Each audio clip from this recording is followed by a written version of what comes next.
अस्सलाम वालेकुम स्टूडेंट्स, आज का हमारा टॉपिक जो है वो फ्यूचर इंडेफिनिट टेंस पर है। Future indefinite tense active voice और पैसिव वॉइस हम दोनों ही करेंगे आज की डेट में। और सबसे पहले एक्टिव वॉइस की तरफ जाते हैं। फ्यूचर टेंस जो कि हमें आने वाले ज़माने के मुतालिक बताता है और इसकी पहचान भी यही है कि फ़िक्रे के आखिर में गा, गी, गे जैसे अल्फाज आते हैं। वो स्कूल जाएगा, वो खाना खाएगा। इसमें हेल्पिंग वर्ब विल और शेल इस्तेमाल होते हैं। Will he, she, it, you, they और बाकी तमाम सिंगुलर या प्लूरल के साथ इस्तेमाल होता है। शेल आई और वी के साथ इस्तेमाल होता है।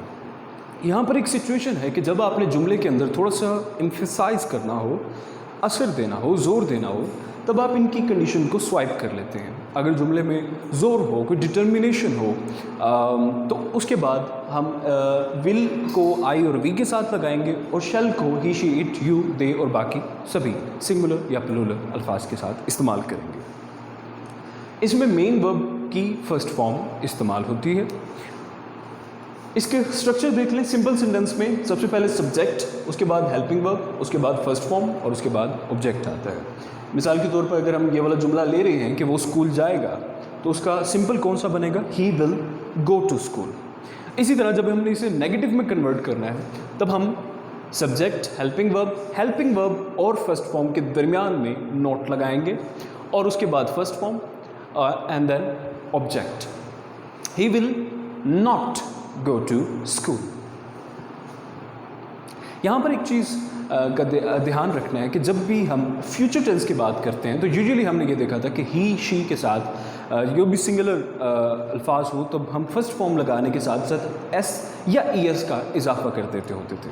लेकिन फ्यूचर टेंस में एस या ई एस का कोई सा भी इजाफा नहीं होगा। इंटरोगेटिव में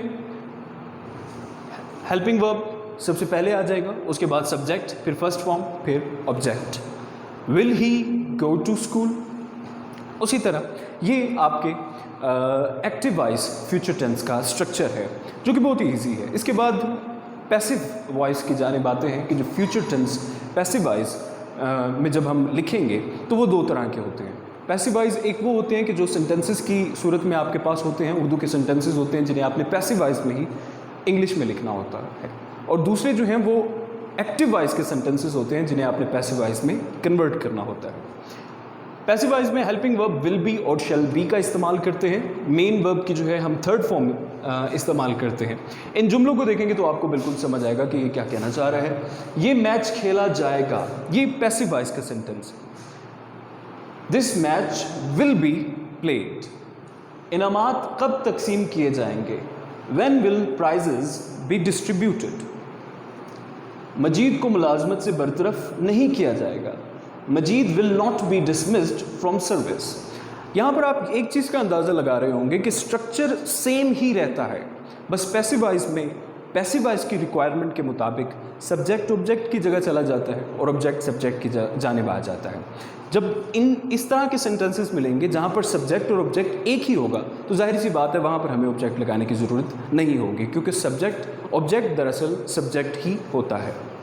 इसके बाद ये एक्टिव वॉइस के सेंटेंसेस हैं जो कि future indefinite tense active voice के हैं, जिन्हें हमने पैसिव वॉइस में कन्वर्ट करना है। तरीका वही है। उसी तरह ही आप मेन वर्ब जो है वो थर्ड फॉर्म लगाएंगे पैसिव वॉइस में चेंज करते वक्त। एक्टिव और यहाँ पर जो हेल्पिंग वर्ब है वो विल बी इस्तेमाल होगा या शैल बी इस्तेमाल होगा। They will attend the party. The party will be attended by them. They will not shoot birds. Birds will not be shot by them. Will they win the match? Will the match be won by them? Who will cook a fish? By whom a fish will be cooked?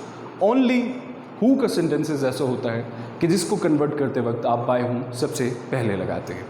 Thank you.